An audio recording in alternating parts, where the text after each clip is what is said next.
penjelasan seorang ulama waliullah waliul auliya subhanahu wa ta'ala yang bernama Abu Yazid Al-Bastami. Beliau mengatakan asyaratu asya'a maridatun 'ala al-badan. Asyaratu asya'a maridatun 'ala al-badan. Ada 10 perkara yang menjadi kewajiban badan setiap orang. Jadi badan ini punya kewajiban, punya tuntutan dari Allah Subhanahu wa ta'ala. Yang pertama adalah adabul fariidati, menjalankan fariidah, sesuatu yang sangat wajib. Sesuatu yang sangat wajib dan tidak boleh ditinggalkan oleh siapapun dalam keadaan bagaimanapun. Wajib mengerjakan kewajibannya semampunya, seperti sholat lima waktu. Ini kewajiban yang tidak bisa ditinggalkan, diabaikan dalam keadaan bagaimanapun juga. Tidak ada air, ada namanya tayamum. Tidak ada air, ada namanya sholat hurmatan lil waqti. Sholat hurmat waktu. Sholat bagaimanapun keadaannya, dalam keadaan tidak duduk, dalam keadaan pakaian tidak suci, dia tetap harus sholat. Dia akan sholat hormat waktu. Tapi pada saatnya nanti sholat itu diulangi. Kemudian bergambar agama pada tempat-tempat yang tidak ada air, tidak ada debu dan seterusnya. Melakukan dengan milik kapal, kapal di kapal udara mau wudhu air sebatas sekedar air untuk yang ada di kamar kecil saja. Tayamum tidak ada debu, ataupun kita punya wudhu tetapi tidak bersentuhan langsung dengan bumi, karena saat sholat itu di atas bumi langsung saat ini, atau bangunan atau tempat yang tidak bersentuhan dengan bumi langsung tetapi ada hubungannya dengan bumi. Di atas ini tidak bersentuhan tapi ada tiang yang menyambungnya dengan bumi. Nah ini sampai 100.000 tingkat boleh. Tapi kalau pesawat itu tidak bersentuhan langsung dengan bumi, maka sekalipun punya wudhu, sholat misal menghadap kiblat, misal berangkat dari bandar dari Tanah Aur ke Jakarta kan sepakat dari Surabaya kita menghadap barat, sembahyang tapi tidak bersentuhan langsung dengan bumi. Itu semua sholatnya masuk hurmatan lil waqti, wajib diulangi kalau sudah sampai pada tujuan atau kembali ke rumah. Ya, jadi kewajiban harus dikerjakan. Ini kewajiban awal dari itu. Makan puasa, haji dan seterusnya. Ini namanya ada fariidah. Badan itu wajib menjalankan kewajibannya. Pertama. Ya, kemudian yang kedua, kata ulama, kewajiban badan kita itu adalah ijtinabul maharimi, menjauhkan semua yang haram. Ya, Nabi pun yang haram wajib dijauhi oleh badan kita ini. Karena Allah Subhanahu wa ta'ala telah mendidik pada diri kita ini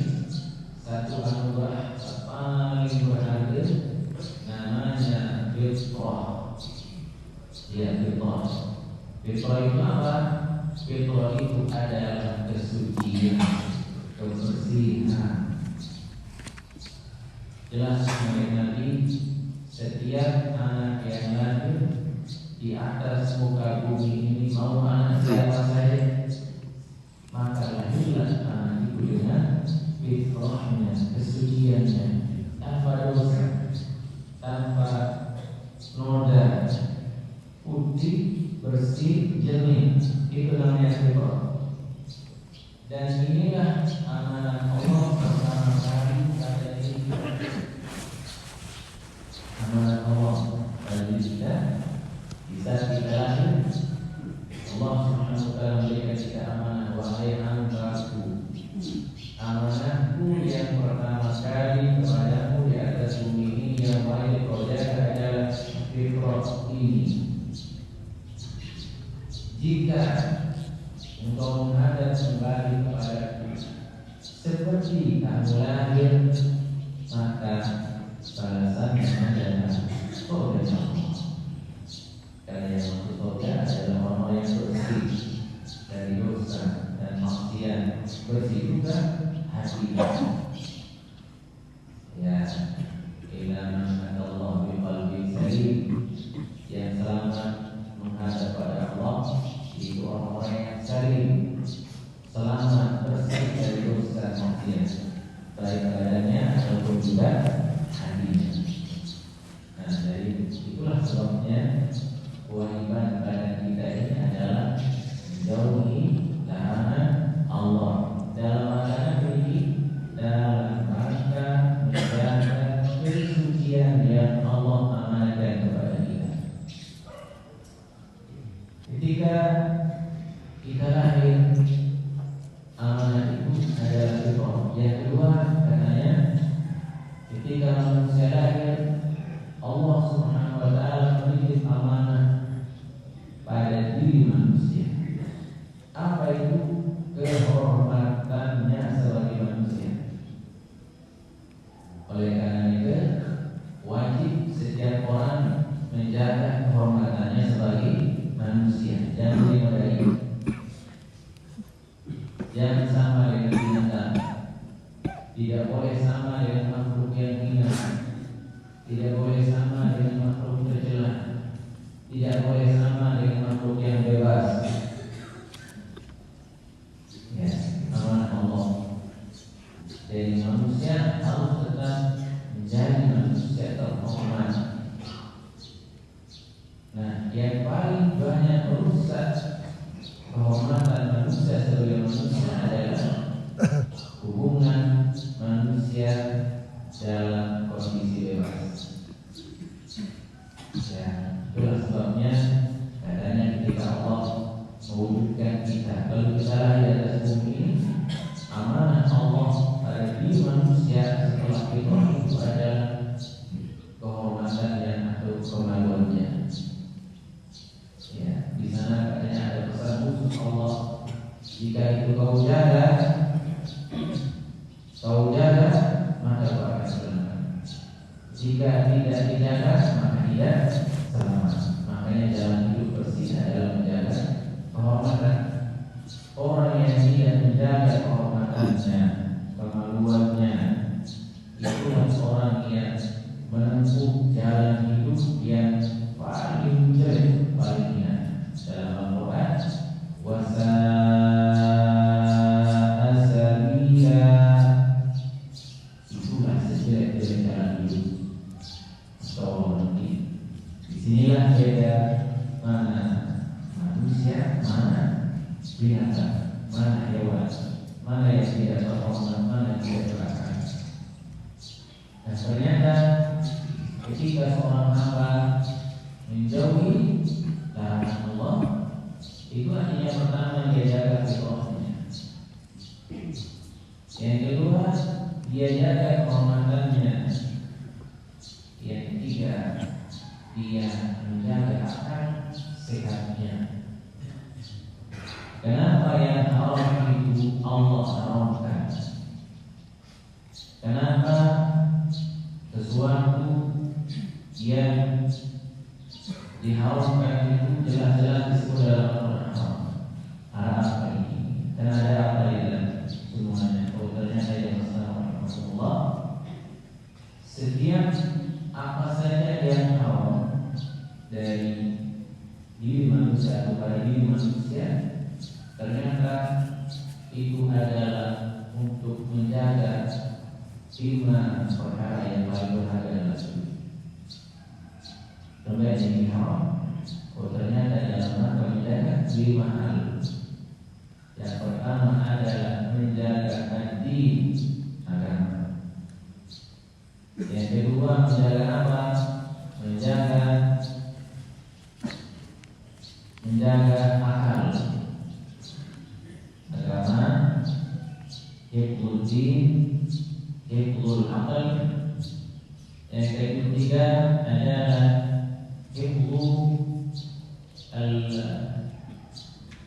hifdzul nafs, menjaga diri, ya, roh. Yang ketiga adalah yang keempat adalah hifdzul al-mal, yaitu menjaga harta. Yang kelima adalah menjaga kehormatan. Kemudian ini haram karena Allah ingin menjaga agama. Apa yang merusak agama diharamkan, apa yang merusak akan diharamkan. Ya, dalam rangka menjaga diri manusia berakal sehat, maka Allah haramkan semua yang merusakkan. Beda saja akan apa saja yang merusakkan, minuman keras merusakkan, narkoba merusakkan, tidak. Semua yang merusakkan itu diharamkan oleh Allah Subhanahu wa Ta'ala. Nah, menjaga apa? Allah Subhanahu wa Ta'ala menjaga harta manusia. Itulah sebabnya haram mencuri. Bagi yang mencuri dipotong tangannya. Untuk apa? Hifdzul mal, untuk menjaga harta yang Allah berikan kepada manusia. Nah, jadi Allah tidak mengharamkan sesuatu kecuali di sana ada hikmahnya, ya, ada manfaatnya. Nah, kewajiban setiap orang wajib menjauhi yang haram. Jadi dari dalam diri nanti saya dikatakan kita jauhi, baik dalam dunia, ucapan ataupun perbuatan. Pokoknya inilah kewajiban kepada kita. Lalu yang ketiga, wastaghfiru lillah, pada kita ini wajib tunduk pada Allah. Wajib tunduk pada Allah. Itulah sebabnya wajib ruku, wajib sujud, wajib. Jadi wajib pada kita ini wajib kita tundukkan pada Allah. Allah berikan merendah, zahir batinnya merendah. Tidak boleh masuk, tidak boleh sombong, tidak boleh merasa macam-macam. Allah berikan. Ya, kemudian yang keempat, kewajiban pada kita ini waqaful adza 'anil ikhwan, yaitu mencegah diri untuk tidak mengganggu orang, tidak mengganggu orang lain. Ini paling umum, menjaga diri untuk tidak mengganggu orang, baik di keluarga ataupun di dalam berusaha tidak mengganggu orang. Apalagi akan menzalimi, mengganggu saya tidak boleh. Apalagi akan menzalimi, menganiaya, menyakiti, merendahkan, menghina kepada Allah. Kenapa? Karena mereka adalah hamba Allah, tidak mengganggu hamba Allah Subhanahu wa Ta'ala. Makanya niat yang baik atau cara hidup yang baik seperti yang dia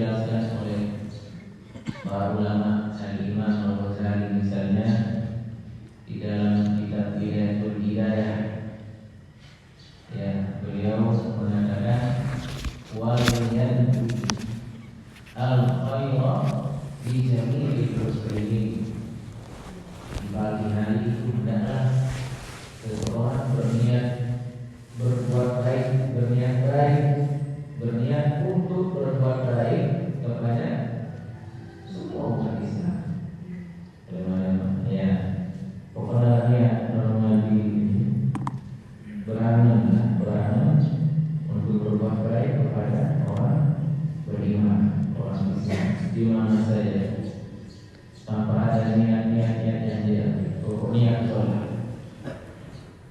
Allah dan niat hati yang bahagia, hati yang tidak menyimpan rasa-rasa niat-niat ada macam, apalagi ada niat dendam, ada niat membalas, ada niat menyakiti. Ya, jadinya ketika ada orang berniat menyakiti, maka dia yang sakit lebih dahulu. Niatnya menyakiti kalau sakit gitu. Ya Allah, makanya para ulama itu ternyata menjadi program atau agenda dalam hidup menjadi orang di pagi hari punya yang baik. Dan ketika tidur juga punya yang baik, tidak ada menyimpan rasa dendam, marah dan sebagainya kepada hamba Allah. Di pagi hari dia awali harinya dengan niat yang baik, kemudian malamnya juga ketika dia tidur dengan niat yang baik. Ya, ada orang yang disebut dulu oleh Nabi. Ketika Nabi di satu majelis, beliau mengatakan, "Sayaqu 'alaikum rajulun min ahli jannati." Sebentar lagi akan datang di tengah-tengah kita ini, di tengah-tengah kalian, ada seorang laki-laki ahli surga, dia akan datang surga.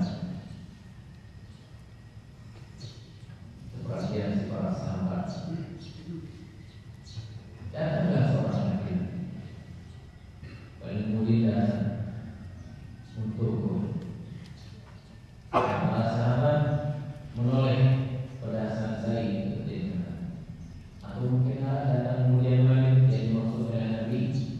Ternyata perhatian sampai selesai ia menjadi terakhir. Ada hari berikutnya ia masih Nabi lagi.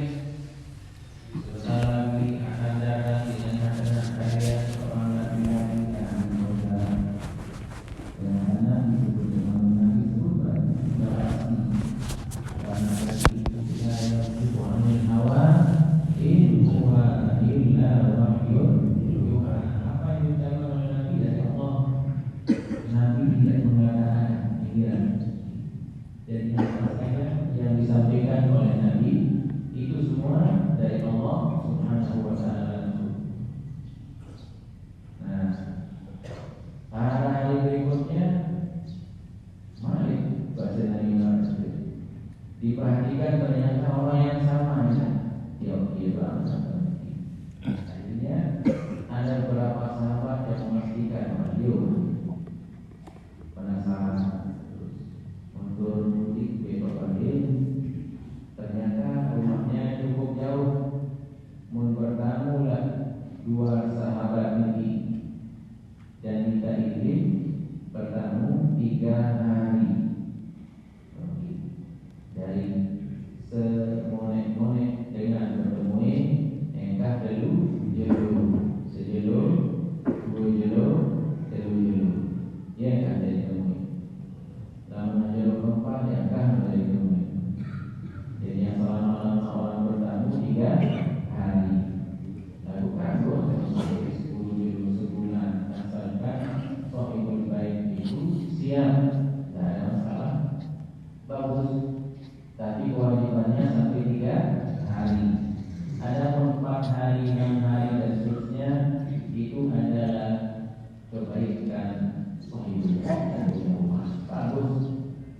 Ya, ditanggung sampai sebulan 2 bulan asalkan dia siap itu adalah kebaikan. Ya, dia bertamu lema kemudian terus di pedasaan. Ternyata yang dilihat ibadah. Yang mau dilihat adalah aktivitas ibadahnya. Nabi gawe malam, berfiul tahajud, berfiul zikir, berfiul Quran. Ternyata sederhana. Ya, artinya dengan begitu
bersama kaki merendah di satu dalam kebenaran mungkin dia kembali dia mengatakan amal-amal itu ada yang istimewa yang zaman-zaman di tahun lalu dia mungkin ada pasti yang tidak dikerjakan oleh orang lain tidak berkali sampai kami mengatakan Anda ini adalah ahli surga. Ya, akhirnya berprestasi di umrah ini lama-lama menjadi waktu cuma dia hanya jaga hati. Setiap saya tidur dalam keadaan memaafkan orang dan tidak menyimpan rasa dendam sedikit pun kepada siapa saja. Hanya itu. Kalimat punya niat baik kepada orang lain dan ketika tidur tidak menyimpan rasa dendam kepada orang lain. Saya maafkan. Masya Allah, itu ternyata inilah yang menjadi sebab dia masuk surga. Disebut oleh Nabi ahli surga dengan niatnya yang baik, dengan hatinya yang bersih, dia jaga fitrahnya. Jadi hidup tenang, tidak ada rasa dendam, tidak ada rasa malu. Dengan hidup ada rasa dendam, ingin membalas semalam-malam sakit hati sebelum mati mana? Lemah tidak punya. Kalau sakit dulu sudah maafkan itu ahli surga. Jadinya ahli surga itu adalah orang yang memanfaatkan paling dulu masuk surga ini adalah orang-orang yang selalu bermaafkan. Nah, kita kewajiban yang ketiga adalah tunduk pada Allah, menundukkan badan hati ini pada Allah. Nah, kemudian keempat itu menjaga diri dari mengganggu orang lain, menyakiti, mengganggu orang lain. Jadi diminta dengan pikiran ini mengganggu hati setiap langkah. Ya, lalu harap terkadang dalam terganggu kebaikan itu dari sini. Nah, memang juga di dalam manusia itu dia dengan barang yang memang bersegel. Nah, membangun bahwa anak bersegel ini sambung jadi hari saluran jadi yang mengganggu dalam hati yang bukan konteks ibadah. Nah, kemudian kewajiban pada kita ini wan-nasihatu lil-barri wal-fajir, yaitu memberi nasihat kepada siapa saja, baik itu memang orang baik atau memang orang yang kurang baik atau tidak baik, kepada yang baik, kepada yang tidak baik, memberikan nasihat. Ya, memberikan nasihat itu kewajiban. Karena agama itu intinya adalah nasihat. Ad-dinu an-nasihat. Agama itu sesungguhnya intinya adalah nasihat. Apa pekerjaan Nabi? Menasihati umat. Ya, baik nasihat Nabi dalam bentuk perintah atau dalam bentuk larangan. Dan nasihat itulah sebagai kunci cinta. Man nasahaka ahabbaka. Barang siapa yang menasihatimu, maka sungguh dia adalah mencintaimu. Harapan hebat di satu minuman milenial seperti itu. Itu adalah nasihati. Kenapa menasihati cinta?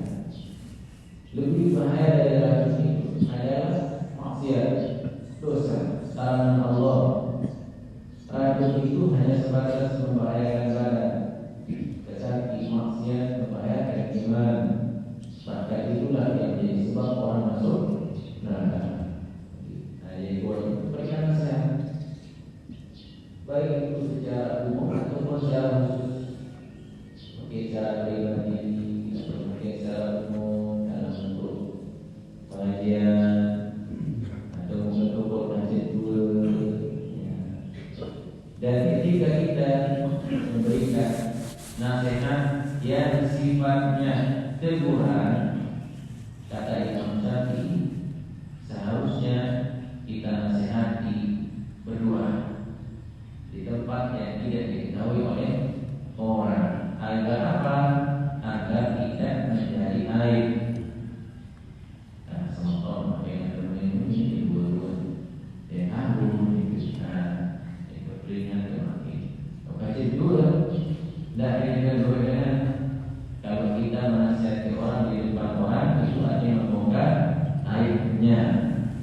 Imam Syafi'i mengatakan, man nasor, barang siapa yang menasihatinya, menasihati orang lain di tempat yang sepi, faqad zana, dia telah menghiasi kehidupannya dengan nasihatnya. Tapi kalau dia menasihati orang di depan orang lain, faqad syana, maka dia telah mencederai kehidupannya. Jadi seolah-olah dia membuka, bukan seolah-olah, tapi dia telah membongkar aibnya. Termasuk mendoakan orang nanti di depan orang. Mudah-mudahan beliau yang menjadi lebih baik kita insyaallah taala. Nah, itu yang memang dengan dinamakan kebetulan kemudian bagi mudah-mudahan bagi kita yang berarti kan. Ya, kalau mau mendoakan orang yang kira-kira sifatnya khusus, maka doakan orang sekira-kira tidak diketahui oleh orang lain, sekira-kira dia berdoa dengan ya. Wa nasihat ibadi wal haji. Kemudian kewajiban selanjutnya adalah kewajiban badan kita ini adalah talabul maghfirah, yaitu selalu berusaha mencari ampunan Allah. Ya, ampunan Allah, dicari ampunan Allah dengan ibadah yang dia kerjakan, atau dengan istighfar yang dia baca, berniat untuk mencari ampunan Allah.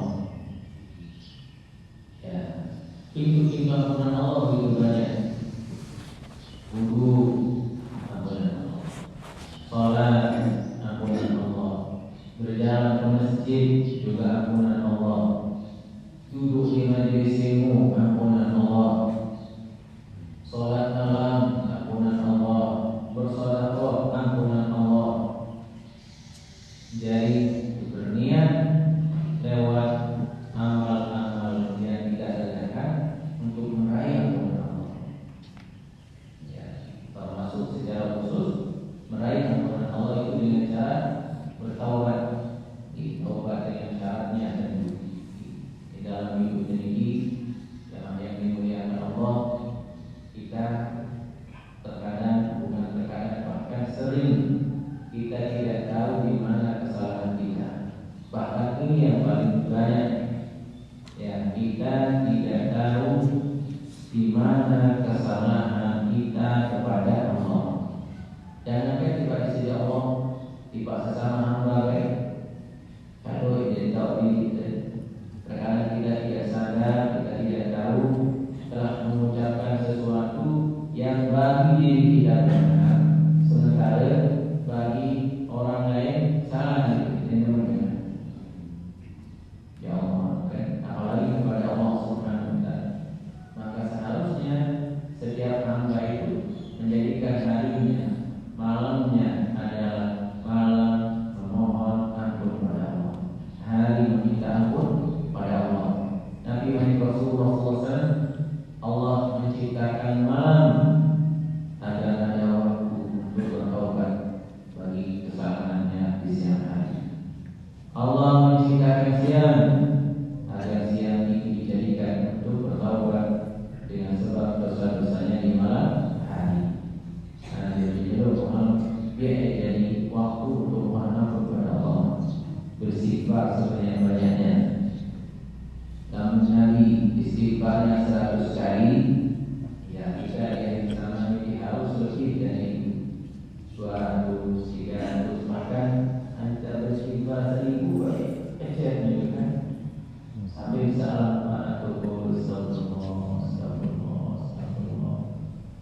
menjadikan ini saksi istighfar, saksi taubat, lambat istighfar, toko istighfar, di mana-mana istighfar.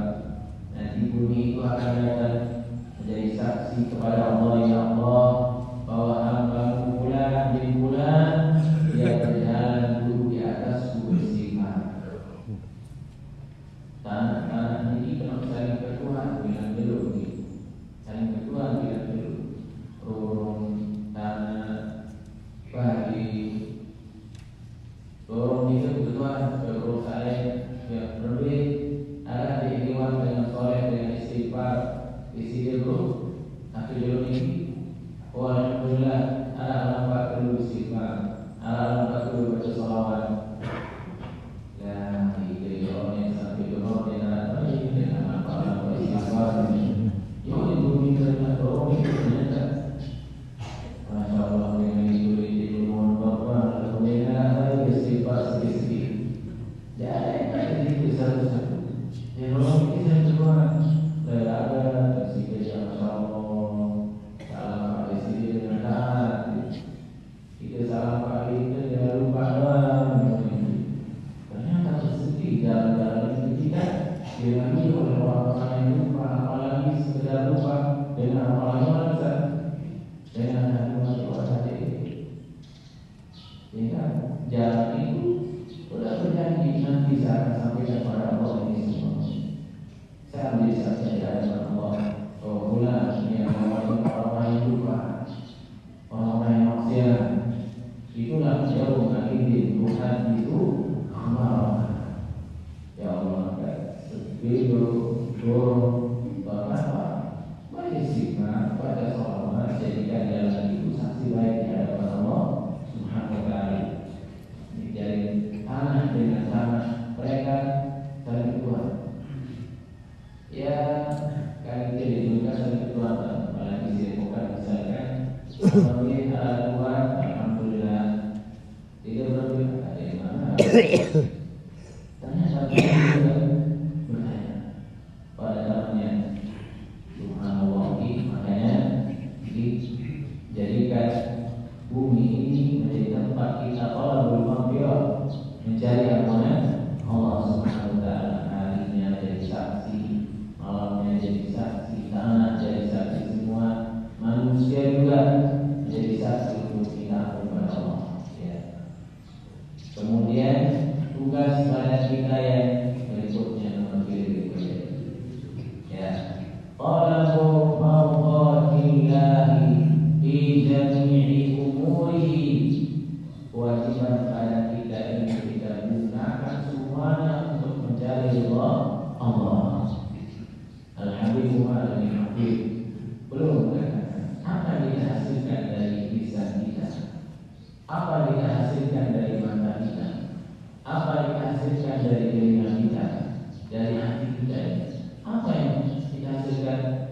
Oh yang kita hasilkan adalah ridha Allah.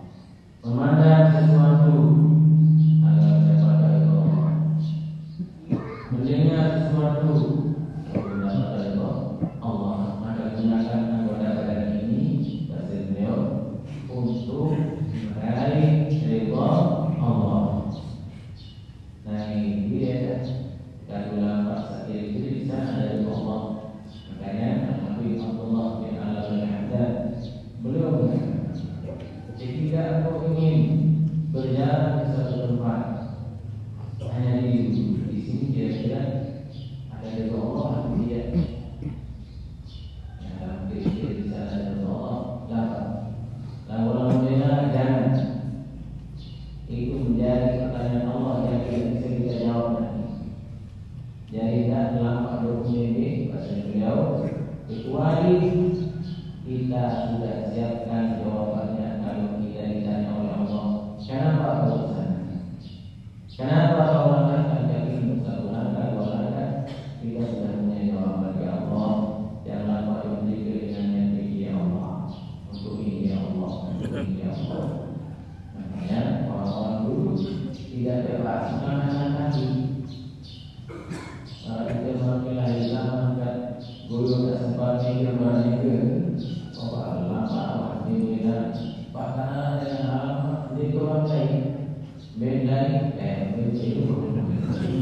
Pokok apa? Saya punya kalau masih ya mau ada saya motor dia ada juga dia motor dia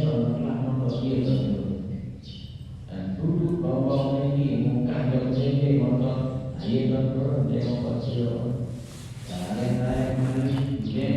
dia akan pakai motor tadi motor yang kemudian Masya Allah, Allah akan bertanya kepada setiap hamba, sampingmu kau pakai teman beda dengan la ilaha illallah.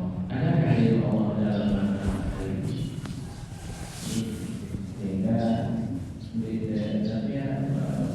teman-teman kan dengan ini kita memandangkan.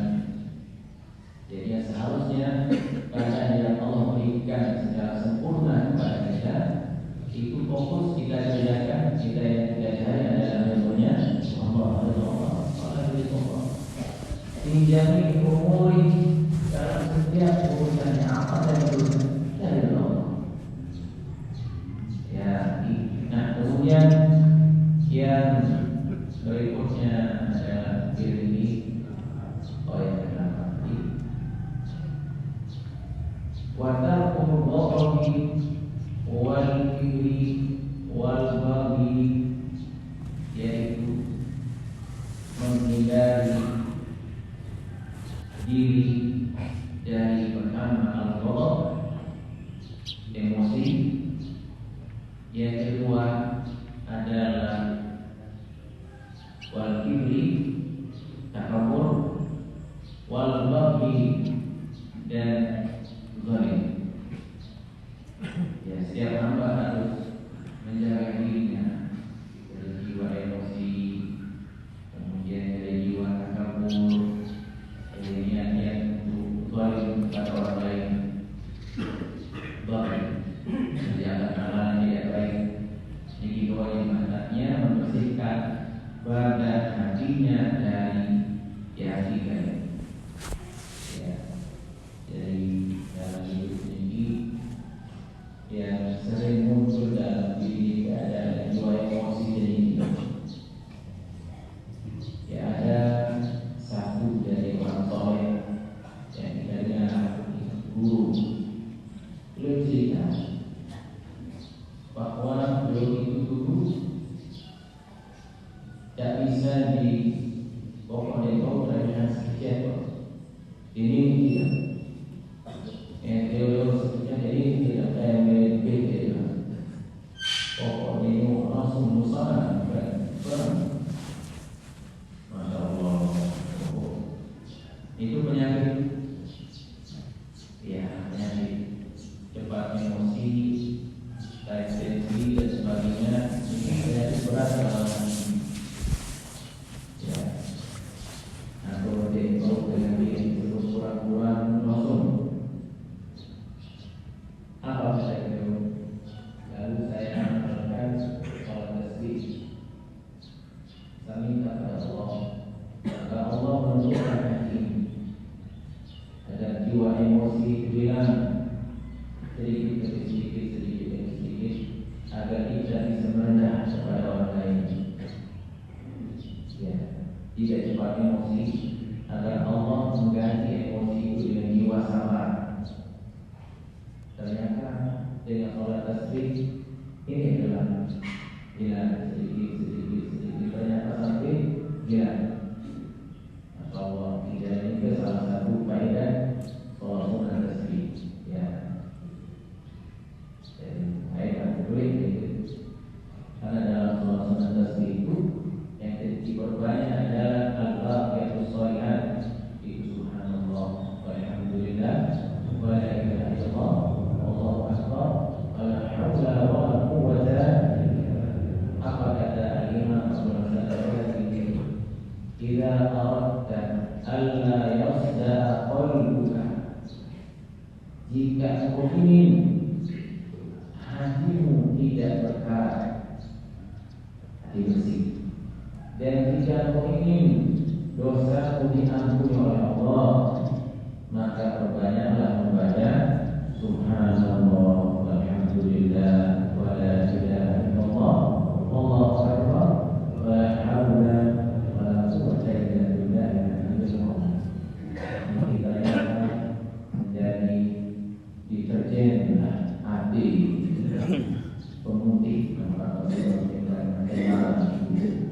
ternyata menjadi sabun hati kita itu adalah belajar membaca ini, termasuk juga mengatur dosa.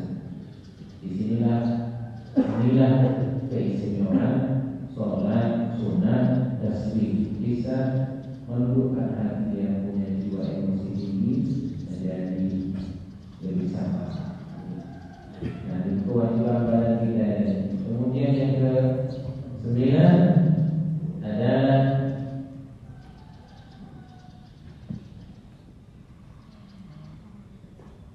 wal mujadalah min dhuhuril jabal. Ya. Menjauhkan diri dari apa? Dari debat itu.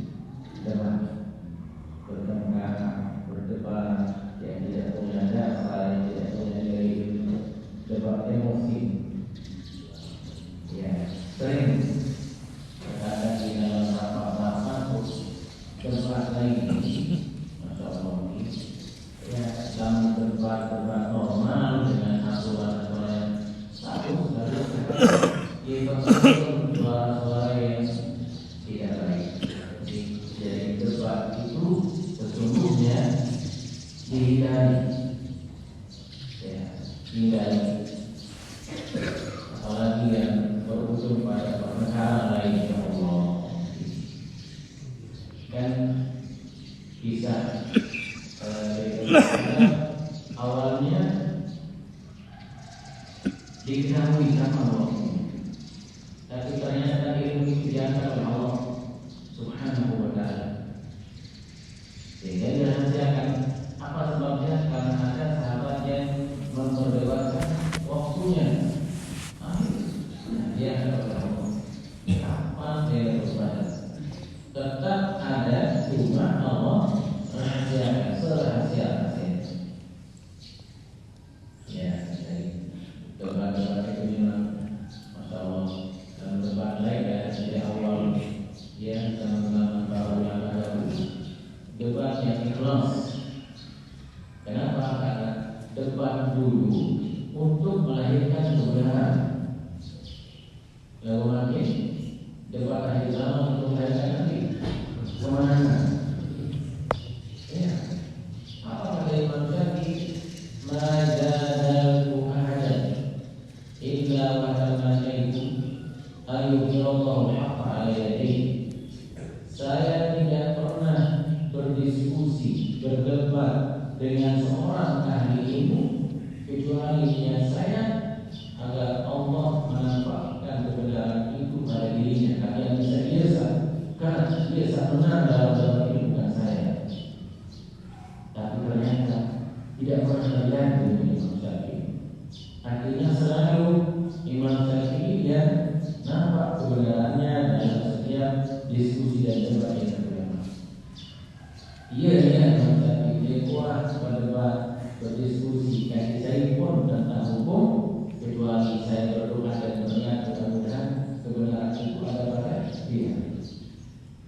Imam Syafi'i Nabi kebenaran ini ingin benar itu ada pada orang dan saya ikuti.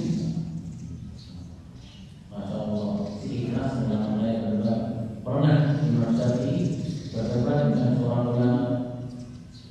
Ternyata kesimpulannya tidak ada. Imam Syafi'i tidak lebih kuat dalilnya. Lalu ternyata Imam Syafi'i meninggalkan pendapatnya, mengikuti pendapat ulama itu, dan ulama ini sebaliknya meninggalkan pendapatnya dan mengambil pendapat Imam Syafi'i. Ikhlas dengan ulama memadu pagah-pagahan ini. Sesuai jalan belum Masya Allah. Nanti ikhlas orang dulu tak boleh salah. Nah, ilmu ternyata Abu Bakar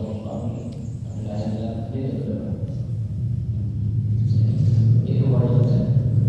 Nah, lalu yang ke-10 kewajiban dalam hidup ini adalah ayyaku nawasiyah nafsihi. Setiap orang hendaklah dia menasihati dirinya. Setiap orang dia harus menasihati dan mengingatkan dirinya. beringat diri ya, artinya merenung. Sehingga Bapak sendiri apa pekerjaan yang selesai sholat, selesai doa, merenung, mengingatkan dirinya untuk menjaga lisan, menjaga mata, menjaga diri. Pokok tetap mengingatkan diri itu pasti dari setiap orang. Nah ternyata nasihat yang lahir dari diri inilah yang paling berharga.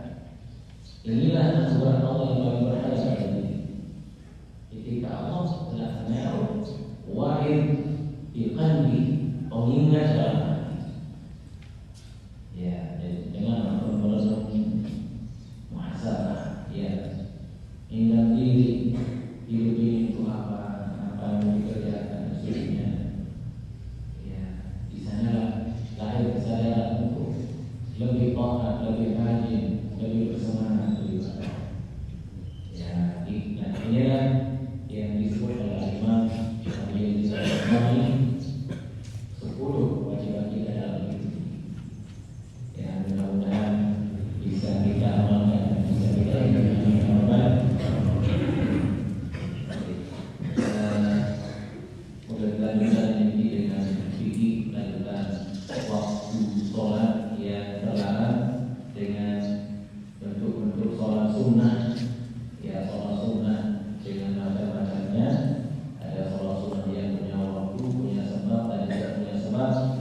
Sudah kita menjelaskan pada kali ini dan waktu ini sudah jam 7:15. Insya Allah pada Jumat yang akan datang, mudah-mudahan kita semua sehat walafiat dan kehadiran kita di majelis ini duduk hadir mendengar yang diridhoi oleh Allah.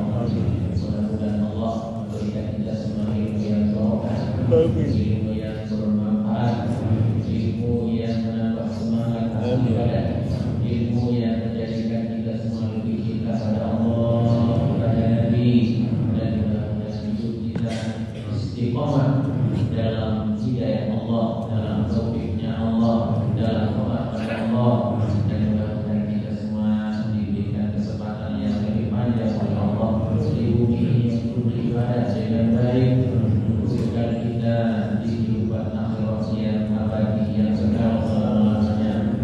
Mudah-mudahan kita semua husnul khatimah dan mudah-mudahan kita semua masuk surga bi ghairi hisab. Anak-anak kita semua seterusnya, keturunan kita semuanya menjadi orang-orang yang taat, menjadi orang-orang yang saleh, menjadi orang-orang yang bertakwa kepada Allah Subhanahu wa taala. Dan mudah-mudahan semua jamaah, semua sahabat, keluarga dan murid-murid kita semuanya dijadikan oleh Allah ibadallah shalihin, hamba Allah yang saleh, hamba Allah yang saleh, hamba yang saleh.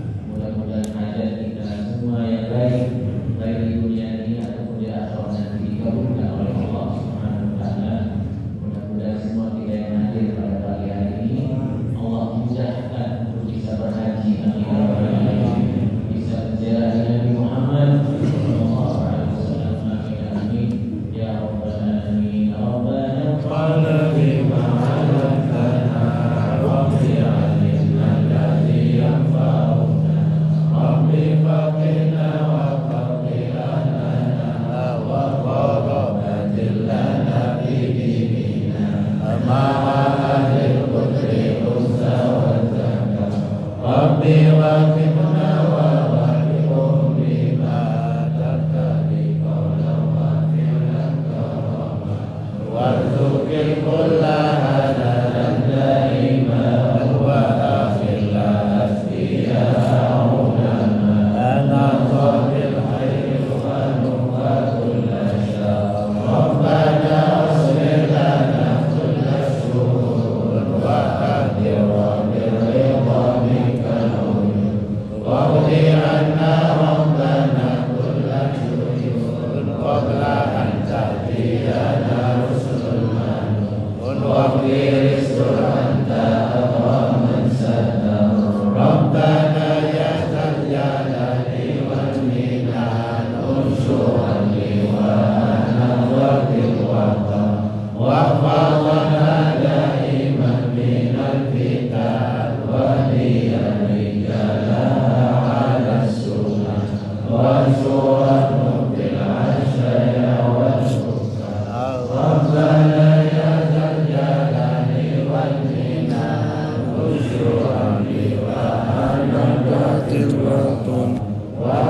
وجعلنا دائما